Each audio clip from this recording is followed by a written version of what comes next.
Imagine the smell. Not just the scent of a campfire, but something thicker, oilier. Yeah. The choking, acrid smell of smoke that just clings to the inside of your nose. It's a sensory nightmare. It is.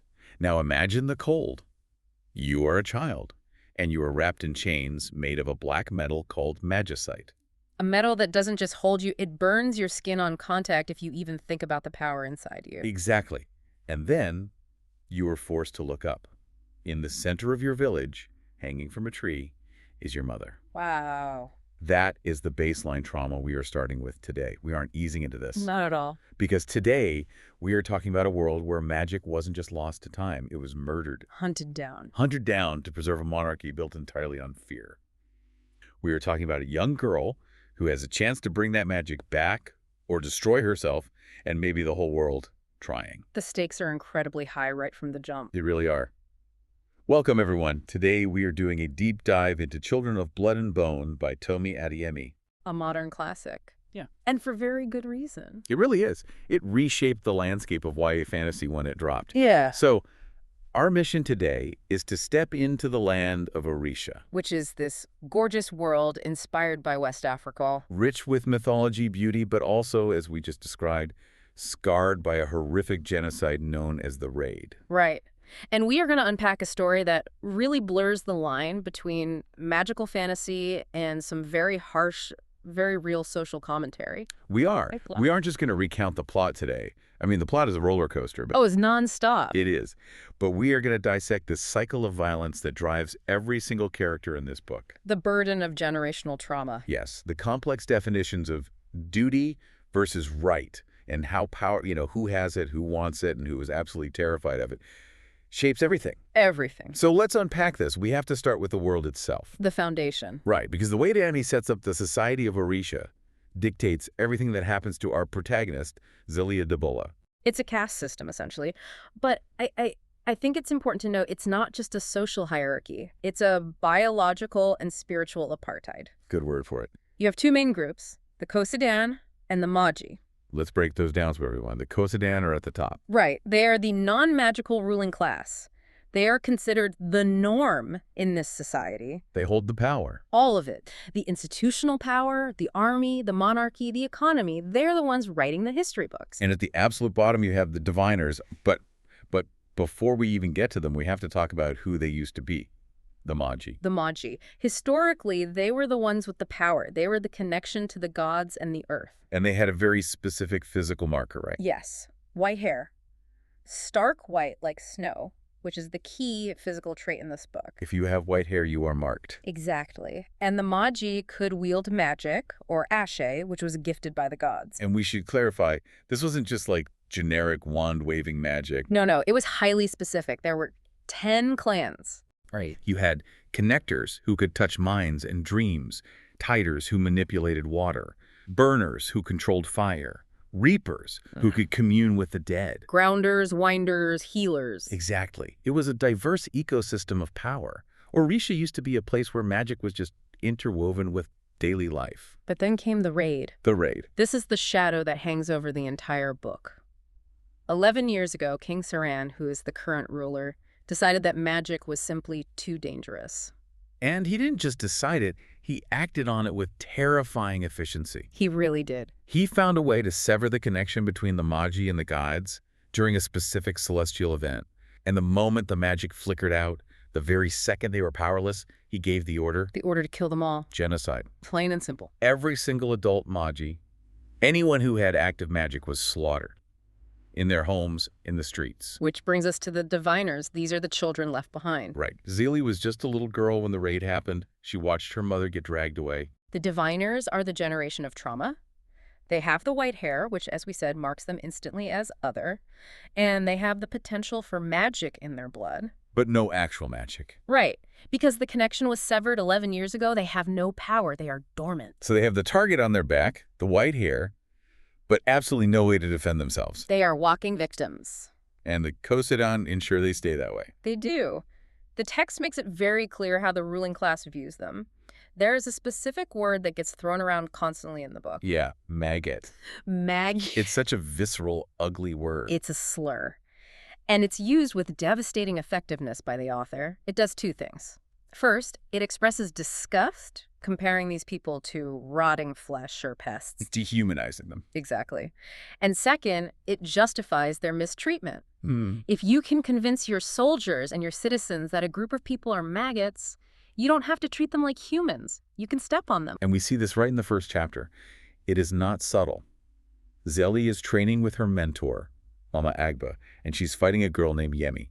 Right? Now, Yemi is a villager, too, but she's lighter-skinned, wealthier, maybe has some noble blood in her lineage. Colorism plays a huge role here, too, absolutely. Orîsha is a society obsessed with status and purity. And when Zélie starts to get the upper hand in this sparring match, Yemi leans in and whispers, "Be a good little maggot." That moment, it's the spark. It tells us everything we need to know about Zélie. She doesn't shrink away. She snaps, she sees red, she stops sparring and starts actually fighting. She slams her staff into Yemi's stomach. She wants to hurt her. Zélie is not a passive victim. She is angry. Her rage is her defining characteristic early on. And let's be clear, it is completely justified rage. Oh, absolutely. But it's also incredibly dangerous because immediately after that fight, the real world crashes in. Guards come to the hut. And they aren't there to keep the peace. No, they're there to extort taxes. The diviner tax. It's economic warfare. The king raises the taxes on diviners arbitrarily to keep them in poverty. And if you can't pay, you go to the stocks. Can you describe the stocks for us? Because it sounds horrific in the text. It is. It's institutionalized slavery, a forced labor camp system. You are supposed to work off your debt, but the debt is designed to be unpayable. The trap. Exactly. The conditions are lethal. People go into the stocks and they don't come out. It serves a dual purpose-free labor for the monarchy and a way to slowly exterminate the diviner population through exhaustion. So the guard is there threatening Mama Agba, threatening Zélie, and Zélie is just standing there with her staff, and she has this internal monologue where she's calculating. The math of survival. Right, if I fight, I die. If I don't fight, he wins. It's the constant calculation of the oppressed. There is a moment where the guard is actually touching her, violating her space, treating her like property, and she has to freeze. She has to swallow that rage we just saw moments ago. And Mama Agba has to remind her constantly. She has this brilliant quote, "I teach you to be warriors in the garden, so you will never be gardeners in the war." That is such a profound philosophy. It's about restraint.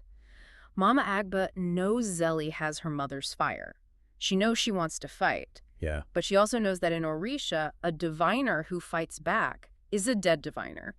She isn't trying to break Zélie's spirit. She's trying to keep her alive. Because Zélie lives with the memory of the raid every single day. It replays in her head constantly. She remembers the smell of the smoke. She remembers her mother being dragged away. She remembers the king's face.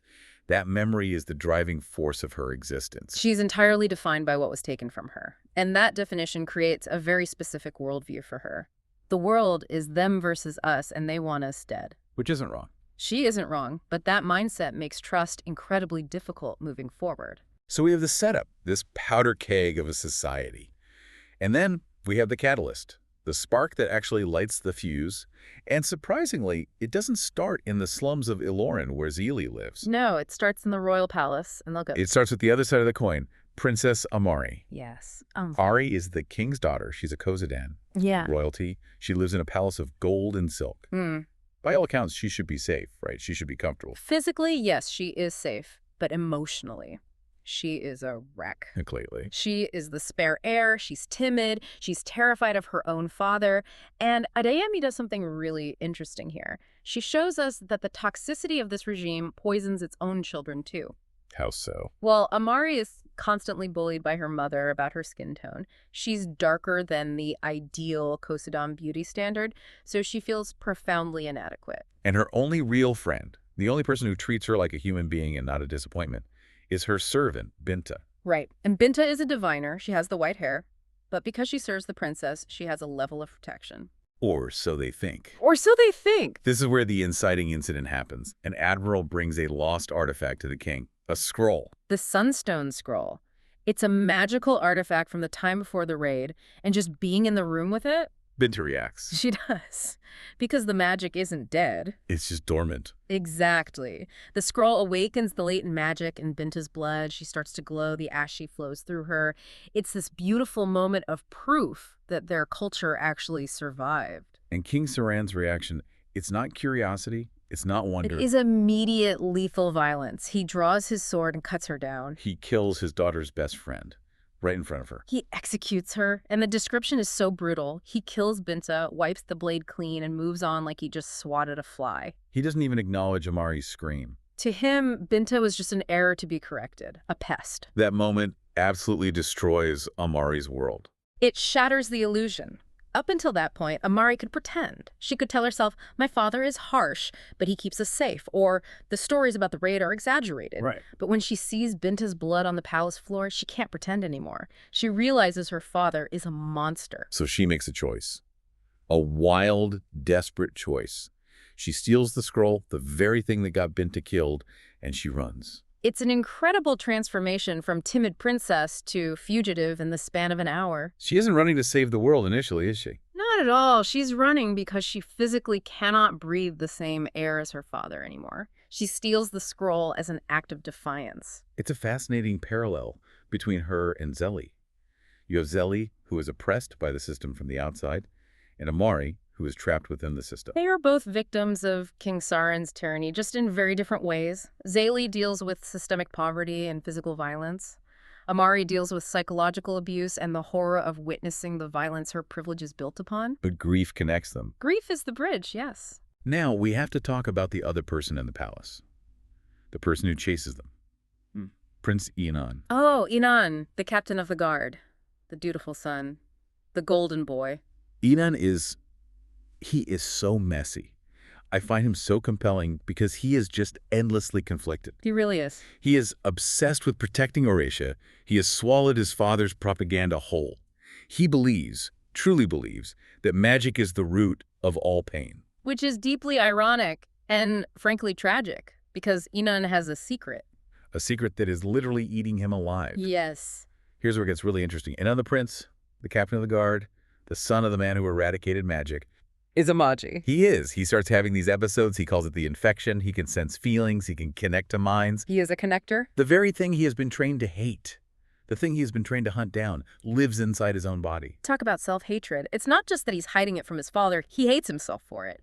He views his own nature as a moral failing. He does. He suppresses it painfully. He has these Dysonate pawns that he rolls in his hand constantly. Right, the game pieces. He uses the game, the order, the numbers to distract himself from the magic bubbling up. He literally digs his nails into his skin to stop the magic from manifesting. It's such a powerful metaphor for internalized oppression. He hates himself because his father hates what he is. And he clings to this mantra. Duty before self. We hear that phrase a lot. It's his absolute shield. And it sounds noble, doesn't it? Yeah. I put the kingdom before myself. It sounds noble, but in practice, it's highly toxic. Duty here means obeying a tyrant. Duty means hunting down your sister. Yeah. Duty means killing innocent people because the king said so. It's exactly how he justifies the atrocities he commits. If he's doing it for duty, then he doesn't have to feel the guilt. He can convince himself he is a soldier, not a murderer. So the chase begins. Zélie and Amari run into each other in the market. Complete chaos ensues, and they manage to escape together. And they pick up Zélie's brother, Tzain. Tzain is a crucial character. He's the non-magical anchor of the group. He's an egg button player, right? Yes, which is this brutal, high-contact sport in Orïsha. So he brings the physical strength, but he also brings a very different kind of perspective. He isn't a Magi, but he loves his family. He's the protector. So you have this unlikely trio. The angry diviner, the runaway princess, and the jock. The classic RPG party. You've got the mage, the rogue, and the tank. Exactly. And they find out what the actual mission is. They have the scroll, but a local mystic tells them they need two more things. The bone dagger and the sunstone. Right. And they have to get to the holy temple on a sacred island before the centennial solstice. There is always a deadline. Why the solstice, specifically? Because the heavens are aligning. If they perform the ritual at the solstice, they can reconnect the Magi to the gods permanently. Magic comes back for good. But if they miss it? If they miss the window, the connection closes forever. Magic dies permanently. There is no second chance. Talk about a ticking clock. Definitely. But what I love about this section of the book, this journey, is that it isn't just a travelogue. It's an education, especially for Amari. Because she's seeing the reality of her father's kingdom for the first time? Yes. She sees the burnt villages, she sees the crushing poverty, she sees the cruelty of the guards. And for Zélie, it's an education too, but more of a radicalization. They meet other groups of diviners hiding out in the wild. And this is where the story gets really, really dark. We meet Zhu. Oh, Zhu. Zhu just breaks your heart. She does. She is a child, a little girl, maybe 6 or 7 years old. She has pink hair. And she is leading a group of other refugee children in the forest. Think about the weight of that. A community of orphans hiding in the mud, just trying to survive. Zhu represents the lost innocence of the diviners. She does. She's so sweet. She just wants to help. She was actually the first one to show Inan, who catches up to them briefly, that Magi are people. Right, there's that moment where she offers him food, I think. Food or comfort, yes. Yeah. And it cracks his worldview just a little bit. He sees her as a kid, not a monster. But that innocence doesn't save her in the end. No, it doesn't. There is a terrible confrontation at a camp. The military finds them.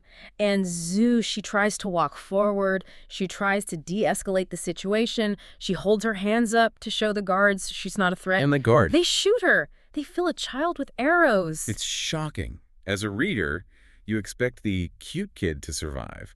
You expect the narrative to protect her. Adeyemi refuses to protect us from the reality of this world.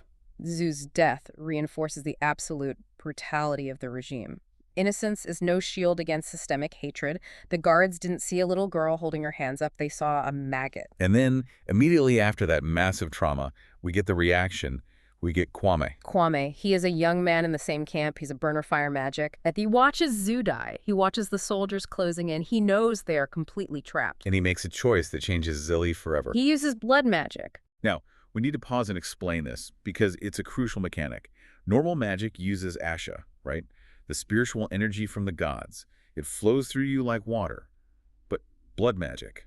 Blood magic uses your own life force as fuel. It is forbidden. It is incredibly dangerous. It amplifies the power exponentially. Exponentially. But it consumes the user. It literally burns you from the inside out. It is a suicide tactic. So Kwame cuts his hand, ignites his own blood, and essentially becomes a human bomb. He incinerates the guards. He destroys the entire camp. But he burns himself to ash in the process. He screams as he dies. Why does he do it? Because to him, death is better than capture. Death is better than the stocks. He chooses to go out on his own terms, taking the enemy with him. And Zélie watches this happen. She watches a boy turn his own body into a weapon. And it radicalizes her. Before this moment, she was fighting to survive. She was fighting to maybe get her magic back and hide. But after Kwame, she realizes they will never let us live. We will never be safe. It shifts her entire perspective. She starts thinking, if we want to live, we have to be able to kill them. It completely validates the idea that peace is impossible without power. It's a shift to a war footing. She looks at Kwame's pile of ash and decides she is willing to burn the world down if that's what it takes to stop the slaughter. Which brings us back to the man responsible for all this ash, King Saran. We get inside his head a bit more as the book goes on. And, you know, it would be really easy to make Saran a cartoon villain just twirling a mustache. But he's not, is he? He's not, and that's what makes him terrifying. He has a why. He isn't evil just for the sake of being evil. He tells the story of his own family. His first wife, his first children. They were killed by Magi. Back when magic was dominant, before the raid, there were Magi who abused their power. They attacked the royal family. Saran watched his own family burn. So in his twisted logic, he sees himself as a protector. He sees himself as the good guy. He operates entirely on fear and unhealed trauma. He believes that magic is inherently chaotic. He believes that if magic returns, the Magi will do to the Kozidan what the Kozidan are currently doing to the Magi. It's a zero-sum game in his mind. Exactly. Either we rule them or they kill us. Kingdom before king. Right. He is a ruthless utilitarian. He is willing to commit genocide on one generation to ensure peace for the next 10. But we have to be very careful here not to let his reason excuse his actions. Oh, absolutely not. Understanding his motive doesn't validate his methods for a second. He justifies genocide. He justifies torture. The torture scene it's visceral. Saran captures Zélie at one point. He has her chained up in a fortress. And he doesn't just interrogate her. He carves the word maggot into her back with a knife. It is an act of permanent branding. Think about the psychological violence of that. He is inscribing the slur, the very word used to dehumanize her entire people, directly onto her skin. He is claiming ownership over her body. He is. It's horrific. It is horrific. And yet, in his mind, it is a necessary cruelty to break her spirit, to stop the magic from returning. Tyrants always frame themselves as protectors.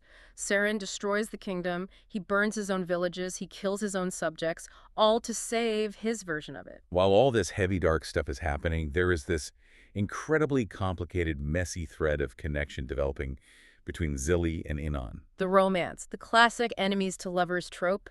But boy, is it messy here. They are literal enemies. He is hunting her down. But because of the magic. Right, because Inan is a connector, and Zélie is carrying the magical artifacts, and they are both surging with this repressed energy. They begin to bridge minds. They start sharing dreams. They enter what the book calls a dreamscape. Describe the dreamscape for us. What is that like? It's a metaphysical space. It exists entirely outside of reality. In the dreamscape, there are no guards, no kings, no chains of magicite. It's just a boy and a girl.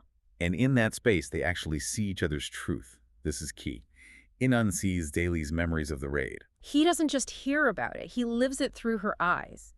He feels the smoke in his lungs. He feels the agonizing loss of her mother. And he realizes, oh my God, my father is a liar. These people aren't monsters. They are victims. And conversely, Zélie sees Inan's fear. She sees the crushing pressure his father puts on him. She sees him physically hurting himself to stop the magic. She realizes he isn't just a brainwashed soldier. He's a terrified kid. And they fall in love through that mutual empathy. It's highly seductive for the reader, right? You want them to work out. You want the prince and the rebel to unite, hold hands, and heal the kingdom. It feels like the perfect solution. Inan even switches sides. He agrees to help her. He says, okay, let's bring magic back. We can build a new Orïsha together. But there is a fatal flaw in his logic. The betrayal. Yes. Inan wants integration and control. He wants to bring magic back, but he wants it tightly under the monarchy's terms. He thinks he can control it. He thinks he can manage the system to keep everyone safe. And Zélie? Zélie knows the truth. She knows the monarchy is fundamentally corrupt and must be dismantled. She knows Saran will never, ever accept magic. She wants liberation, not integration. And when the conflict peaks, when they're so close to the end, Inan reverts. He panics. He sees the chaos that magic can cause in a battle. He remembers his duty, and he turns on her. He destroys the artifact. Yeah. Or tries to. He chooses his father's approval, his duty, over Zélie's liberation. It hurts. It really hurts when you read it. It's a tragic lesson. Adeyemi is saying that love is not enough. You cannot love someone and simultaneously uphold the system that enslaves them. Wow, yeah. Inan tried to find a middle ground, but there is no middle ground between oppressor and oppressed. You have to choose a side. And Inan, when pushed, chose the wrong one. And that profound betrayal leads us directly to the climax. Oh, The final confrontation on the Holy Island. It is chaotic, it is bloody, and it is heartbreaking. They reach the temple, the solstice is ending, the sun is setting, they're literally running out of time. And Saran plays his trump card. He is Baba, Zélie's father. We all thought he was safe back in the village. But Saran had him captured. He drags this frail old man out onto the beach, and he offers Zélie a trade. The magical artifacts for her father's life. And Zélie, she's come so far, she's become this hardened warrior. But in that moment, she's just a daughter. She breaks. She cannot bear to lose the last piece of her family, so she agrees. She hands over the scroll, she hands over the sunstone, she surrenders entirely. But this is the brutal lesson the book hammers home. Negotiation with a tyrant is impossible. Saran takes the artifacts, and he kills Baba anyway. He stabs him right in the chest. It's gut-wrenching. But it proves that Saran never viewed Zélie as an equal to negotiate with. He viewed her mercy as weakness. He viewed her deep love for her father as nothing more than a vulnerability to be exploited. And then all hell breaks loose. Amari finally confronts her father. This is a huge, pivotal moment for her character arc. She takes up a sword, something Kosodan princesses are strictly not supposed to do, and she fights him. She realizes that he's the monster she was trained to fear all along. Exactly. And Inan. In unpoor, tragic Inan. He tries to intervene. He tries, finally, at the very end, to choose peace, to choose Zélie. He steps between his father's blade and Zélie. And Saran. Saran strikes him down. He attacks his own son. You are no son of mine. It is the ultimate failure of duty before self. The duty destroyed the self, and it destroyed the family. Saran kills, or at least attempts to kill, it's very chaotic, his own son because Inan dared to show empathy for the enemy. Saran would rather have a dead son than a disloyal one. So Zélie is broken. Her father is dead on the sand. Inan is down. The sunstone, the magical rock they needed for the ritual, is shattered in the fight. It looks like it's completely over. The sun is gone. But then she realizes something. The ritual wasn't about the rock. The rock was just a conduit, a tool. The title of the book comes back to save them. Children of Blood and Bone. The magic is in the blood. Exactly. She looks at her father's blood spilled on the sand. She looks at her own wounds. She realizes that the magi are the magic. She uses the blood. She connects to the ancestors, to the Sky Mother, not through a shiny object, but through her lineage, her sacrifice. It's a powerful reclaiming. The very thing they were hunted for, their blood, becomes their salvation. She chants, "We are all children of blood and bone." And it works. It works. The connection is reforged. Magic explodes back into the world. The spirits of the ancestors actually rise up. It's a moment of absolute stunning triumph. But there's a twist, a massive twist in the final image of the book. Yes, magic returns. But we see Amari. Amari, the Kozadon princess, the girl with absolutely no magic blood in her veins. She has a white streak in her hair. And she lifts her hand, and magic comes out. The binary world has been broken. Magic didn't just come back to the magi, it spread. It infected the Kozadon, too. What does that mean for the revolution? It changes everything. The simple narrative of us versus them is gone. If the oppressors can have magic too, is it equality or is it just a civil war of wizards? It sets up the sequel perfectly. It really does. Now, we have to pause here, because we cannot talk about this book without talking about the author's note at the very end. Tomi Adeyemi didn't just write a fantasy story. She wrote a mirror. The author's note is crucial context for everything we've discussed. If you skipped it, you must go back and read it. She explicitly states that she wrote this book in response to police brutality and the killings of unarmed black men, women, and children in America. She lists names: Jordan Edwards, Tamir Rice, Ayanna Stanley Jones, Philando Castile.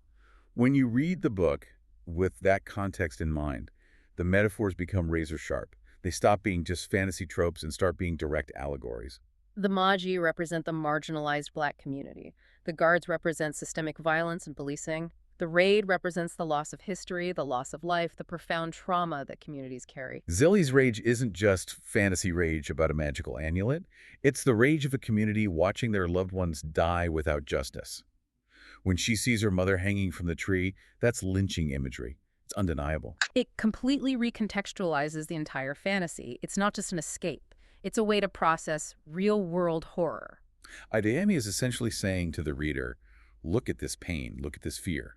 You feel it for Zélie, now feel it for the real people in your actual world. There's a line in the note where she explicitly says, if you cried for Zuleika and Salim, cry for innocent children like Jordan Edwards. It's a powerful call to action. And the book's central argument about power and survival becomes a direct comment on our reality. The book argues that you cannot survive oppression by shrinking yourself. You cannot survive by behaving or being one of the good ones, like Inan tried to be. Inan played by all the rules, and the system still crushed him. You have to claim your power, your magic, even if it scares the status quo. Especially if it scares the status quo. But the ending leaves us with that deeply provocative question. With magic back and spread to everyone, will the cycle of violence end, or will it just change shape? If Zélie has the power to destroy the palace, does she become the new Saran? Or does she build something genuinely new? It is the question of every revolution in human history. It really is. So let's wrap this up.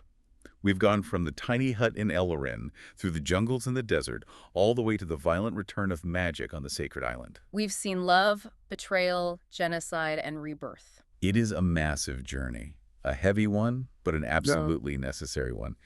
Here's a thought to leave you with today. If your enemy suddenly gained the power you fought so hard to reclaim, if the playing field was leveled in the most chaotic way possible, is that equality?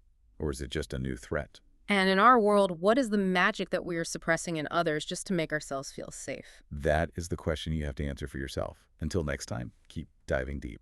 Goodbye, everyone.